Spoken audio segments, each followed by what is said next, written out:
Hello दोस्तों, प्रतिमा GS academy पे आप सभी का स्वागत है। दोस्तों शुरू करते हैं current affairs. Badminton Japan open 2022। Badminton Japan open 2022 का आयोजन किया गया। यह जापान के ओसाका में किया गया है।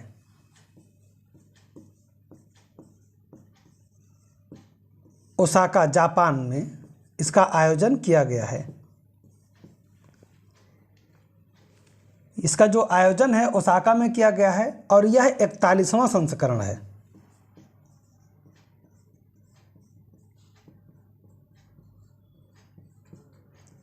इकतालीसवां संस्करण है। अब इसमें आपको इतना ध्यान रखना है कि जो एकल खिताब है, एकल खिताब वो किसने जीता है, यानी पुरुष में कौन है और महिला में कौन है, कौन है, किस देश के हैं, कौन है, किस देश के हैं, ये याद रखना है। और दूसरा आपको देखना है युगल विजेता।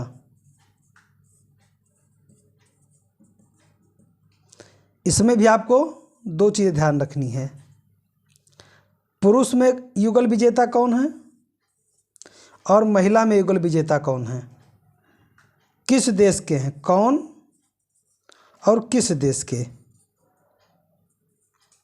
कौन और किस देश के। तो यहाँ से 4 से 5 क्वेश्चन आपके तैयार हो जाएंगे। जो पुरुष एकल का खिताब है वो जीते हैं Kota Nishimoto. Kota Nishimoto.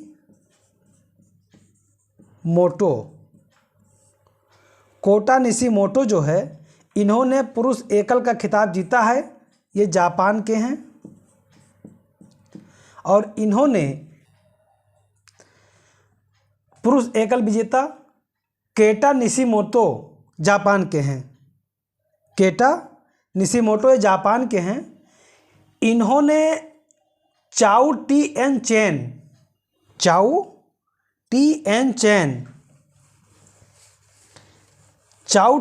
Chain Taiwan के हैं, ताइवान के खिलाड़ी हैं। इनको इन्होंने पराजित किया है। केटा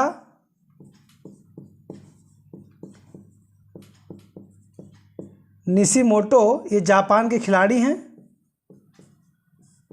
इन्होंने पुरुष एकल का खिताब जीता है। इन्होंने चाउ टी एन चेन ये ताइवान के खिलाड़ी हैं। इनको पराजित करके जीता है।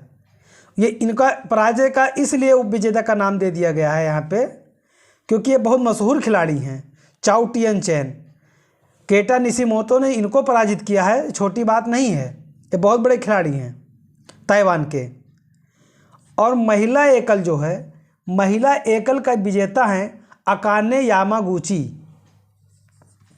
अकाने यामागुची ये जापान की खिलाड़ी हैं। इन्होंने महिला एकल का खिताब जीता है।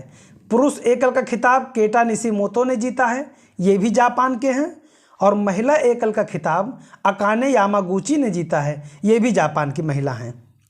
अब पुरुष युगल का खिताब किसने जीता है, तो देचापोल पुआरा नुक्रोह। देचापोल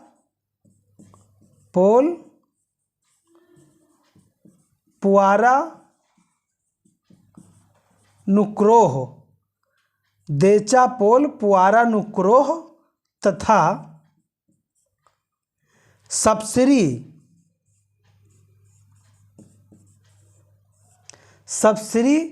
तेस्तनचय तेस्त नचय। देखिए नाम थोड़ा कठिन जरूर है, लेकिन इसको एक दो बार देखिएगा तो याद हो जाएगा।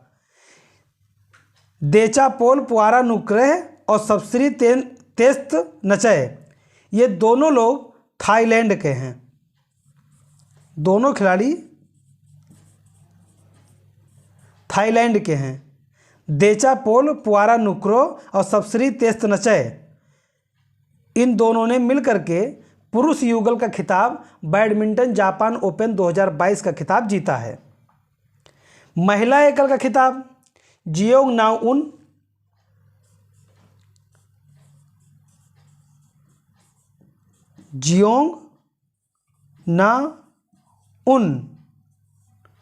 और किम हाय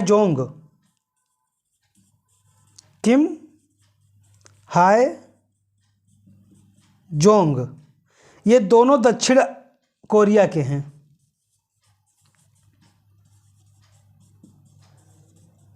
दोनों दक्षिण कोरिया के हैं। अब यहाँ पे देखिए प्रश्न कैसे बनेंगे। यहाँ पे आपके प्रश्न बनेंगे 1 2 3 4 5 6 प्रश्न तो कम से कम बनेंगे। कि यहाँ पे पहला प्रश्न यही बनेगा कि बैडमिंटन जापान ओपन 2022 का आयोजन कहाँ पे किया गया। तो बैडमिंटन जापान ओपन 2022 का आयोजन जापान के ओसाका में किया गया। कहाँ पे किया गया? जापान के ओसाका में। बैडमिंटन जापान ओपन 2022 का यह कौन सा संस्करण था? तो यह 41वां संस्करण था। ये दो क्वेश्चन तो एकदम मोस्ट इंपॉर्टेंट हैं।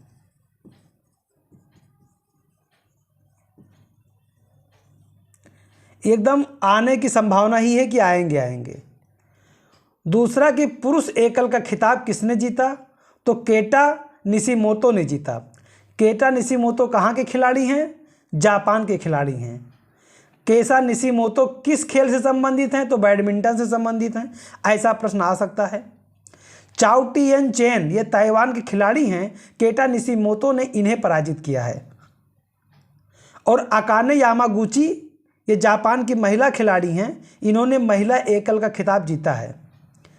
अकाने यामागुची ये जापान की महिला खिलाड़ी हैं। इन्होंने महिला एकल का खिताब जीता है। यानी बैडमिंटन जापान ओपन 2022 का महिला एकल का खिताब जापान की अकाने यामागुची ने जीता है। पुरुष एकल का खिताब किसने जीता? तो देचापोल पुआरा नुक्रो तथा सबश्री तेस्त नचय। देचापोल पुआरा नुक्रो सबश्री तेस्त नचय ये किस के देश के खिलाड़ी हैं? तो ये थाईलैंड के खिलाड़ी हैं। देचापोल पुआरा नुक्रो और सबश्री तेस्त नचय ये दोनों खिलाड़ी थाईलैंड के हैं।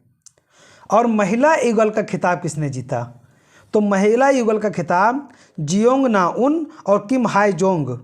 जियोंग नाउन और किम हाय जोंग इन दोनों ने मिलकर के जीता है। ये दोनों दक्षिण कोरिया की खिलाड़ी हैं। यहाँ पे ध्यान रहे कि जो युगल खिताब हैं पुरुष युगल थाईलैंड के खिलाड़ी ने जीता है और महिला युगल का खिताब दक्षिण कोरिया के खिलाड़ी ने जीता है। अगला पॉइंट है देश का पहला जैव गांव। आपने जैव खेती करने वाला पहला राज्य सुना सिक्किम को। जैव जिला घोषित हुआ सिक्किम का।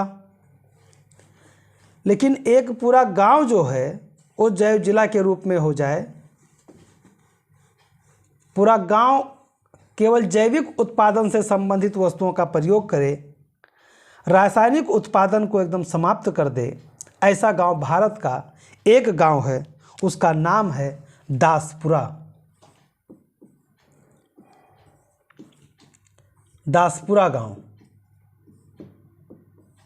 दासपुरा गांव ये चर्चा में जब आया, दासपुरा नहीं दासपारा गांव, सॉरी दासपारा गांव ये चर्चा में जब आया जब वहां के उप मुख्यमंत्री जिष्णु देव वर्मा, क्या नाम है? जिष्णु देव वर्मा, ये त्रिपुरा के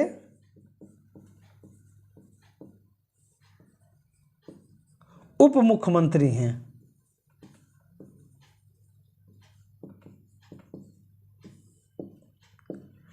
इन्होंने क्या किया कि विज्ञान प्रौद्योगिकी विभाग को इन्होंने बधाई देते हुए कहा कि हमारे राज्य में दासपारा गांव को जैव गांव बनाने के लिए बहुत बहुत बधाई और धन्यवाद।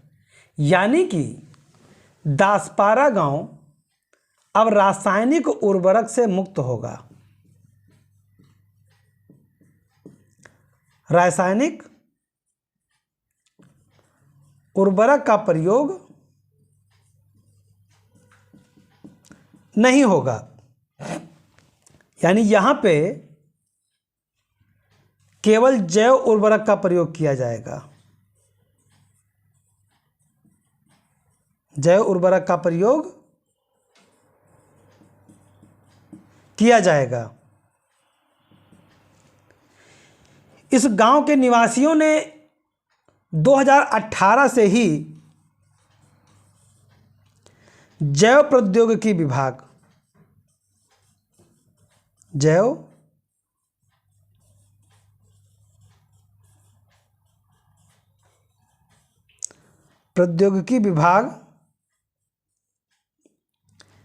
के जैव प्रौद्योगिकी निदेशालय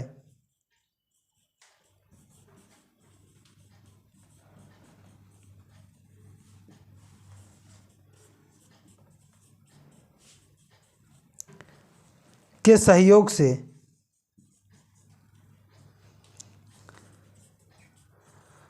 दो 2018 से ही कार्य करना प्रारंभ कर दिया था।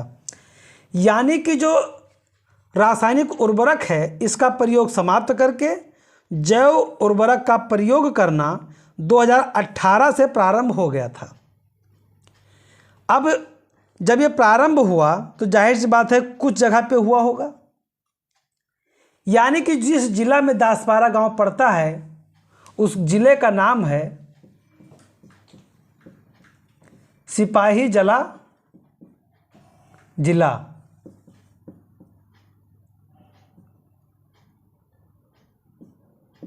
जिला त्रिपुरा।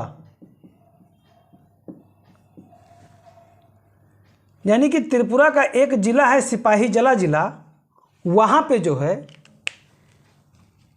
दासपारा गांव में इसका प्रयोग किया गया।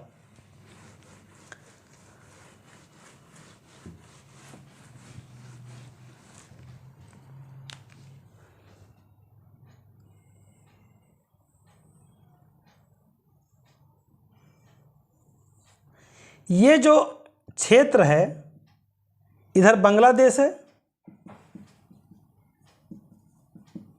और ये हमारा त्रिपुरा है।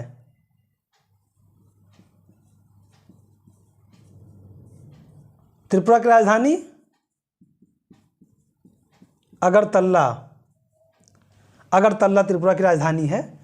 तो त्रिपुरा ये जो हमारा तीन तरफ से बांग्लादेश से घिरा हुआ है, यहाँ पे एक जिला है सिपाहीजला जिला।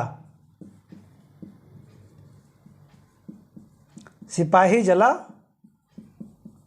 जिला त्रिपुरा। तो यहाँ पे इस जिला में एक गांव है दासपारा गांव।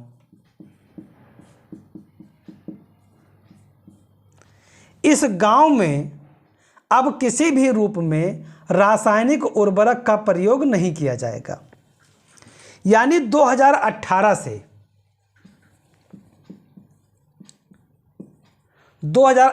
से जैव प्रौद्योगिकी विभाग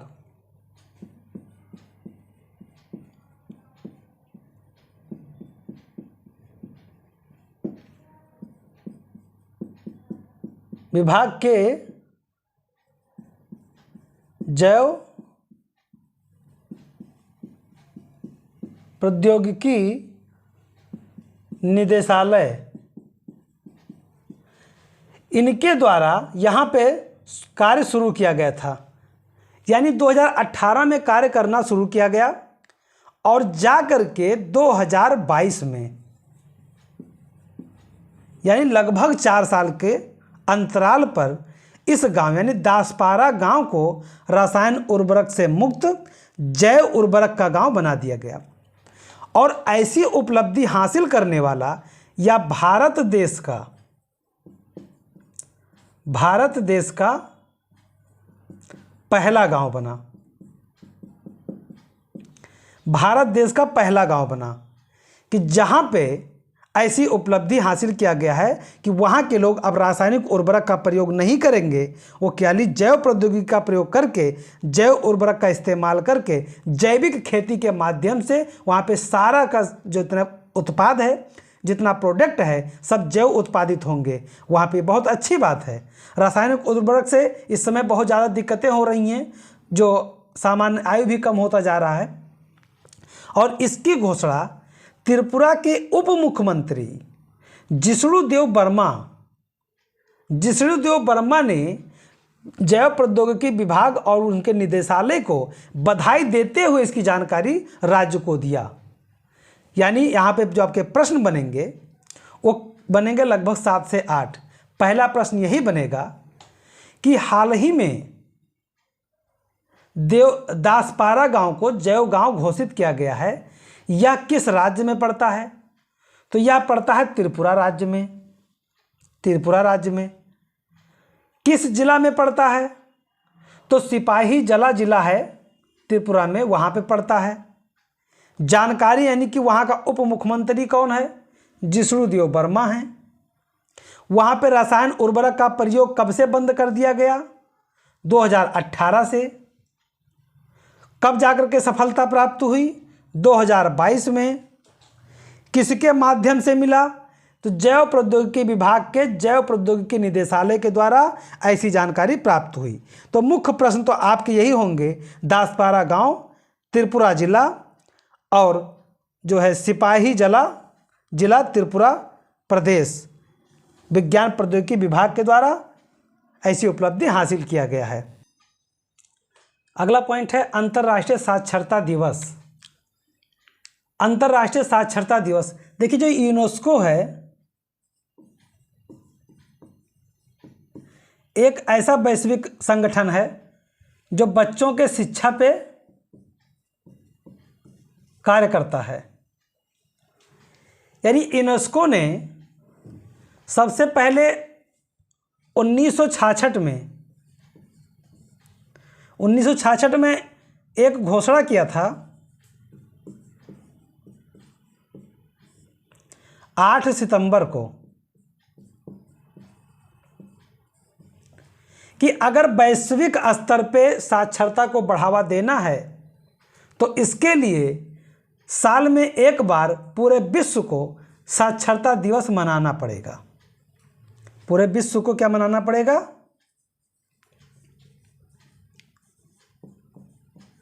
साक्षरता दिवस मनाना पड़ेगा।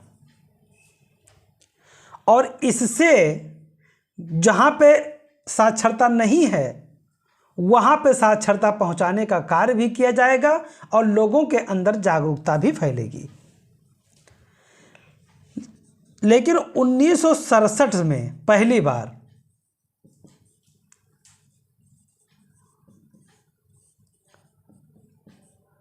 बार अंतर्राष्ट्रीय साक्षरता दिवस मनाया गया।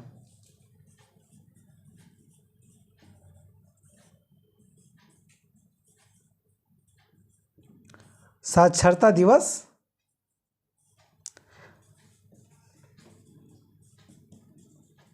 मनाया गया और तब से लेकर के 1967 से मनाया गया 8 सितंबर को, तब से लेकर के वर्तमान तक प्रतिवर्ष यह दिवस मनाया जाता है।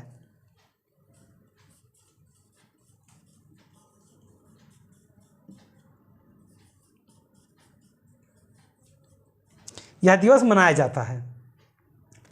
तो पहला अंतर्राष्ट्रीय साक्षरता दिवस मनाया गया 1967 में। अंतर्राष्ट्रीय साक्षरता दिवस प्रत्येक वर्ष 8 सितंबर को मनाया जाता है। यूनेस्को के द्वारा घोषित 1966 में पहली बार 8 सितंबर को किया गया था। उसके बाद 1967 से प्रतिवर्ष मनाया जाता है और 2022 की जो थीम थी ट्रांसफार्मिंग लिटरेसी लर्निंग स्पेस, 2022 की जो थीम है वो है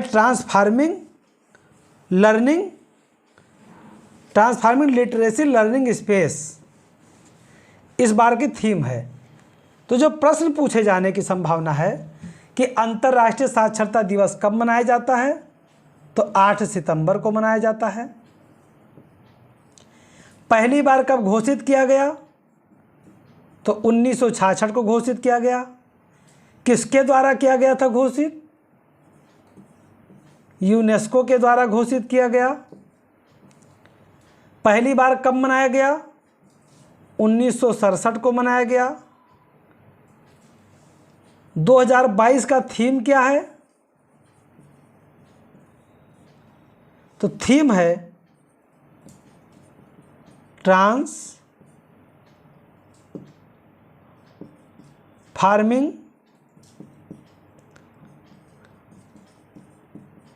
लिटरेसी लर्निंग स्पेस, इसकी थीम है। तो 4 क्वेश्चन आपके बन सकते हैं। कब मनाया गया, पहली बार कब मनाया गया, किसके द्वारा, और जो है 2022 का थीम क्या है। तो ये आपके प्रश्न होंगे। अगला पॉइंट है राष्ट्रीय अपराध record bureau report. National crime record bureau, इन्होंने अपनी एक रिपोर्ट जारी किया है राष्ट्रद्रोह के मामले में।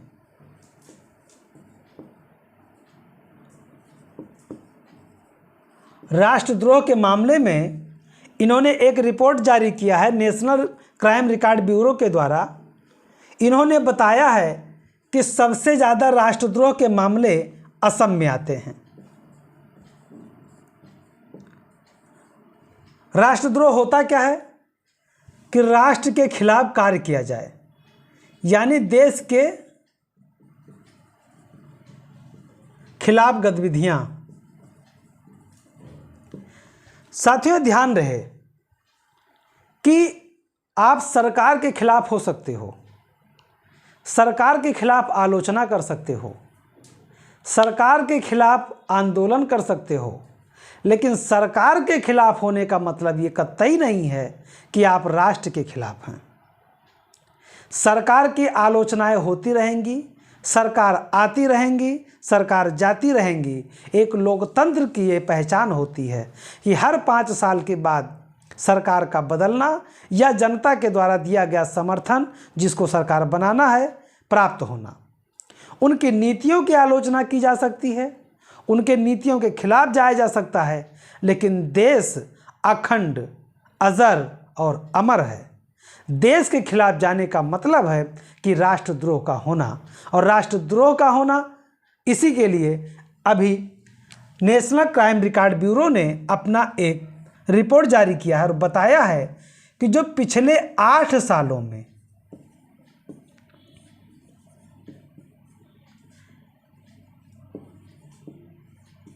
8 वर्षों में पूरे भारत में जितना मामले दर्ज हुए हैं उसमें सबसे ज़्यादा मामला असम में रहा है।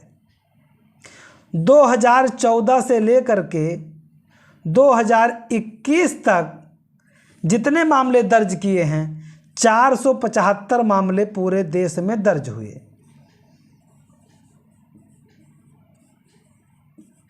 पूरे भारत में दर्ज हुआ, जिसमें से 69 मामले केवल असम में,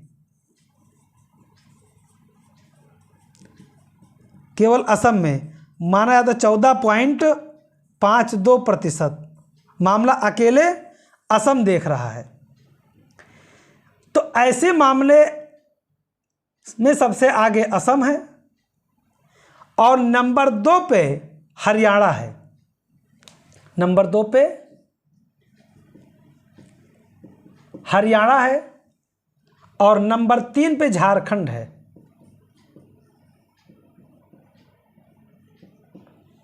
नंबर 4 पे कर्नाटक है और नंबर 5 पे आंध्र प्रदेश। नंबर 6 पे जम्मू एंड कश्मीर। देखने में ऐसा लग रहा है कि जैसे राष्ट्रद्रोह नहीं हो रहा है, इसकी भीड़ बढ़ती जा रही हो। कम मामले नहीं हुए, 475 मामला बहुत बड़ा मामला माना जाता है राष्ट्रद्रोह के मामले में। कोई एक आध राष्ट्र के खिलाफ हो जाए, इतने मामले। 2021 में केवल 76 मामले आए हैं। अब यहाँ पे ये ध्यान रखिएगा, 2021 में 76 मामले हैं, लेकिन 2014 से 2021 के बीच में यानी 8 वर्षों में 475 मामले दर्ज किए गए। अब ये राष्ट्रद्रोह का जो मामला है, ये हमारे यहाँ कब आया? राष्ट्रद्रोह संबंधी जो शब्द हैं, ऐसे मसौदा हमारे संविधान में, ऐसे मसौदा हमारे नीतियों में, हमारे कानून में कब स्थान प्राप्त किया? 1837 में। 1837 में एक थे थॉमस मैकाले।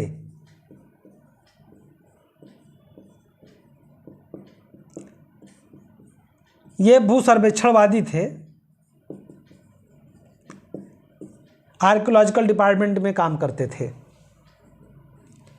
इन्होंने 1837 में बताया कि जो सरकार के खिलाफ है वो राष्ट्र के खिलाफ है। सरकार किसकी थी? ब्रिटेन की। हम लोग कौन थे? गुलाम थे। तो जाहिर सी बात है, हम इनके नीतियों से तो एकदम से अलग होंगे, खिलाफ होंगे।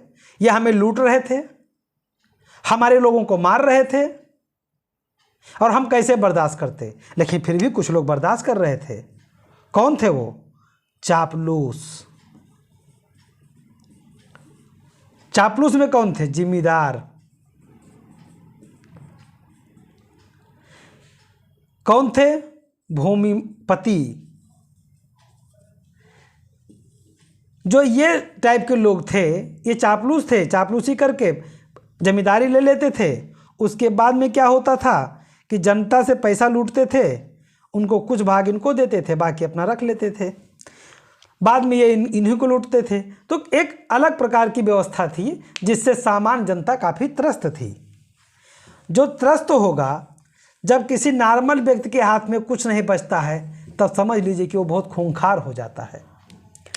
तो इन्होंने महसूस किया कि राष्ट्रद्रोह संबंधित जो तथ्य है वो थॉमस मैकाले ने दिया।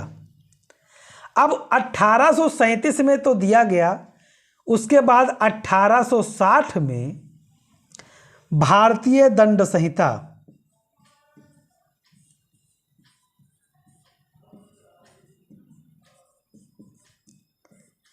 इंडियन पीनल कोड बनाया गया। एक पुस्तक लिखी गई, एक दंड संहिता बनाया गया 1860 में। क्या इसमें स्थान दिया गया? तो राष्ट्रद्रोह का मामला आईपीसी में नहीं दिया गया। ऐसे व्यवस्थाएं इसमें नहीं की गई। इसके भी पीछे मकसद रहा है। जब मैं मॉडर्न इतिहास पढ़ाऊंगा तब आपको मैं इस सब चीज़ों के बारे में विधिवत बताऊंगा, ऐसा इन्होंने क्यों नहीं किया। क्योंकि अगर आपको कानूनी व्यवस्था दिया जाएगा तो आप कहाँ जाएंगे? न्यायालय जाएंगे, आप अपील कर सकते हैं। लेकिन इसमें जब है ही नहीं तो राष्ट्रद्रोह का मामला लगेगा, आपको फांसी हो जाएगी, आप अपील नहीं दायर कर पाएंगे। तो क्या वर्तमान में भी ऐसी स्थिति है? अब तो हम आज़ाद भारत में रहते हैं, तो क्या आज़ाद भारत में भी हमें आईपीसी में स्थान प्राप्त है कि नहीं है? तो प्राप्त है। आईपीसी इंडियन पीनल कोड की धारा 124 के क्लास 1 क्या है? आईपीसी के धारा 124 के क्लास 1, इसमें राष्ट्रद्रोह की परिभाषा और इसके बारे में प्रावधान बताया गया है। यानी आपको अगर ऑप्शन में 124 भी आए तो टिक मारिएगा, अगर ये ना हो तो। अगर 124 के क्लास 1 दिया है तो इसको मारना है। फिलहाल ये नहीं पूछेगा, बस यही पूछेगा कि नेशनल क्राइम रिकॉर्ड ब्यूरो के रिपोर्ट में सबसे ज़्यादा राष्ट्रद्रोह के मामले कहाँ दर्ज किए गए? तो असम में किए गए। इसमें प्रश्न कैसे बनेंगे? इसमें प्रश्न बनेंगे कि हाल ही में राष्ट्रीय अपराध रिकॉर्ड ब्यूरो के द्वारा जारी रिपोर्ट में सबसे ज़्यादा राष्ट्रद्रोह के मामले कहाँ हुए? तो असम में हुए। कितना हो सकता है इसका डेट वो पूछ ले डाटा, तो 8 वर्षों में।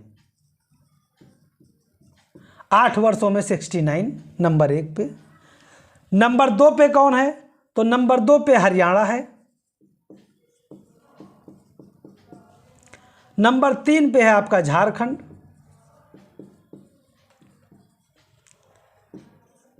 नंबर 4 पे है कर्नाटक। 5 पे है आंध्र प्रदेश।